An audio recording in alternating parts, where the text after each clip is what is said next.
nossas vidas, nós temos que tomar muitas decisões.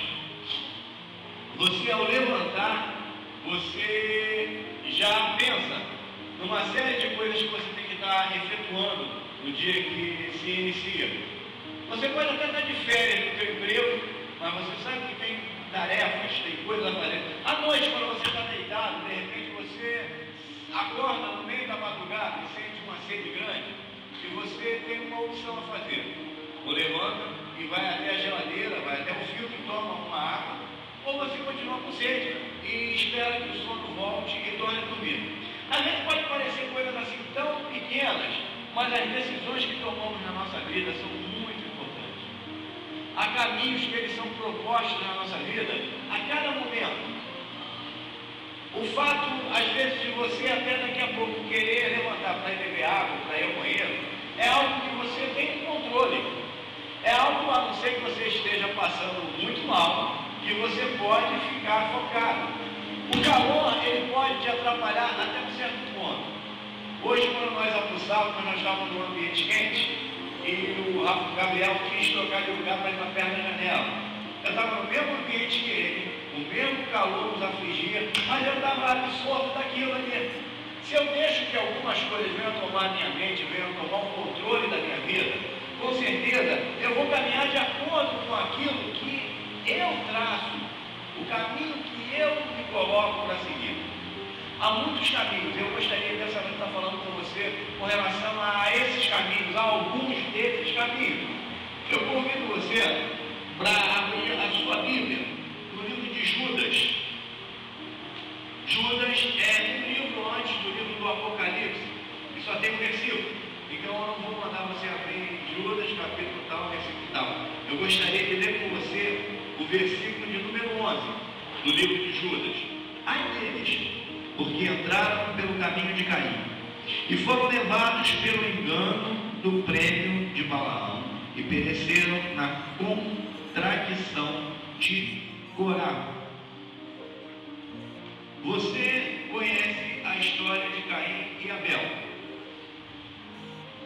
Caim se tornou um fazendeiro e Abel se tornou um próspero pecuarista. A gente entende que eram dois irmãos que tinham os mesmos pais, Adão e Eva, que moravam dentro da mesma localidade, que recebiam os mesmos ensinamentos, que tinham a mesma cultura, mas que se deixou cada um quedar por um caminho. A gente observa ali que há uma oferta que é levada por Caim e há uma oferta que é levada por Abel até a presença de Deus. E há uma versão bíblica, talvez até essa mesmo que eu estou utilizando ali, que diz que Deus se agradou da oferta de Abel, mas que aborreceu a de Caim. E a gente pode pensar assim, poxa, Deus é alguém que está observando a minha oferta. Eu não estou falando de dinheiro, gente. Eu estou falando da oferta que vem do teu coração. Deus é alguém assim tão preciso, é alguém tão exigente, é alguém que ele requer de mim tanta coisa assim. Querido, eu quero dizer para você que não. Mas uma coisa eu digo para você, ele te dá e ele te proporciona todas as condições para que você tenha uma vida saudável, para que você tenha uma vida ao seu lado, de uma maneira que você possa se conduzir convenientemente, porque assim havia acontecido com Caim e Abel. A gente cita muito esse provérbio aqui, o rico e o pobre. A ambos Deus fez, e mais uma vez eu pergunto para você quem Deus fez. A ambos. Deus não fez um rico e um pobre. Caim e Abel estavam estabelecidos no mesmo lugar. Caim e Abel tinham as mesmas proposições de vida, só que um opta por uma coisa, outro opta por outra. Alguns questionam o que seria que Abel teria dado para Deus como as suas primícias. A Bíblia fala que Abel não, de Caim. A Bíblia fala que Abel dá dos primogênitos do seu rebanho o melhor, aquele mais gordinho, aquele mais atraente, aquele mais formoso, e às vezes, nem sempre, aquilo que aos nossos olhos é o mais formoso é o melhor. Mas na visão humana, na ótica humana, quando Abel escolheu, ele escolheu o melhor que havia ali para dar a Deus. E disse, alguns teólogos acreditam que ao saber do sacrifício, do holocausto que deveria ser oferecido, Caim pega uma porção qualquer lá de alguma verdura, de algum legume, arranca e leva até a presença de Deus. O problema não estava localizado no valor da oferta de um ou de outro. O problema estava localizado no coração de um e de outro. Aonde o coração de Abel havia sido posto e aonde o coração de Caim havia sido posto. Quando eu deixo me levar pelas circunstâncias da vida, inevitavelmente vai chegar um ponto na minha vida que eu vou querer me recusar até a dar o meu melhor para Deus. Eu vou querer me recusar a seguir a vontade plena e absoluta de Deus na minha vida. E Ele não vai me impedir. Ele não vai me paralisar. Ele pode até, pela sua grande misericórdia, permitir que algumas coisas aconteçam para evitar que aquilo se consuma. Mas com toda certeza, Deus não vai impedir a mim nem a você de que deixamos de vir adorá-lo. A adoração que eu tenho no meu coração, ela tem que ser de uma forma genuína. É algo que tem que brotar como uma semente que foi plantada pelo próprio Deus. Afinal de contas, o querer, o efetuar e até o meu louvor ao Senhor, o teu louvor ao Senhor, não depende de mim, depende dele. Depende de uma série de circunstâncias que Ele derrama sobre nós para que nós possamos ser verdadeiros adoradores. Agora, a partir do momento que eu entendo, eu tenho que começar a mudar uma série de coisas na minha vida.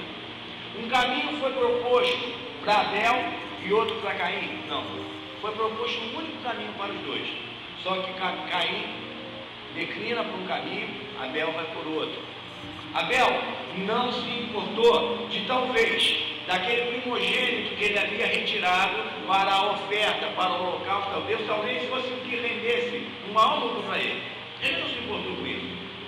Ele se importou em agradar a Deus, sabendo ele que tudo que ele fizesse não poderia chegar a um terço, a um quinto, a um décimo daquilo que nós possamos fazer para Deus. Porque por mais que a gente faça por Deus, por mais que a gente tente agradar a Deus, a gente sempre vai ficar aquém das expectativas divinas. Nós somos falhos. O nosso louvor e a nossa adoração, diz lá no livro de Isaías, que somos como trapos de imundícia. Por mais que eu me esforce em agradar a Deus, por mais que eu queira tocar, buscar o coração de Deus, vai ser muito difícil que eu consiga essa plenitude, mas eu posso pelo menos tentar. Eu tenho um caminho proposto, e se eu escolho um caminho mau, eu vejo as consequências que são geradas por esse caminho. Eu vejo as consequências que vão advir desse propósito. Caim é tomado de uma inveja ardente, rancorosa, a ponto de o primeiro homicídio que a Bíblia relata é focado nessa história, quando Caim mata seu irmão Abel. A gente vê num plano, num tempo em que as famílias se desestruturam, em que pais não respeitam mais filhos, que maridos e esposas vivem em pé de guerra. A gente vê já lá nos primórdios da criação humana que quando um irmão deveria ser uma fonte de referencial de alegria, eu tenho uma irmã, uma única irmã. E eu tenho, apesar da nossa já avançada idade, da minha e da dela, eu tenho um amor muito grande por ela. Quando eu lembro da minha irmã, eu lembro com alegria, eu lembro com prazer, eu lembro com satisfação. E é até bom que ela não esteja aqui, porque pode achar que eu estaria fazendo média com ela. E eu vejo com muita tristeza quando eu vejo irmãos que brigam, são autênticos vikings, autênticos guerreiros num relacionamento que deveria ser um relacionamento de amor, um relacionamento bordado. Oi? Eu tinha minhas brigas com a minha irmã, isso é uma coisa da índole natural humana. Mas o que eu quero dizer é o seguinte: hoje eu vejo irmãos que passam a perna nos outros de uma maneira de graça, terrível. Eu vejo irmãos que, se puderem tirar a oportunidade do seu irmão ou da sua irmã de obter um bom êxito em alguma coisa, eles são os primeiros a fazerem alguma coisa contrária. E aí você tem que parar para pensar. tem alguma coisa errada nessa história. O caminho que eu estou seguindo, a trilha que me foi proposta, com toda certeza não é essa. E eu tenho que rever tudo aquilo que eu tenho feito, porque consequências ficam de atos que eu tomo na vida. E eu estou falando de irmãos porque Caim e Abel eram irmãos, mas como é que tem sido o meu relacionamento com meu pai? Como é que tem sido o meu relacionamento com a minha mãe?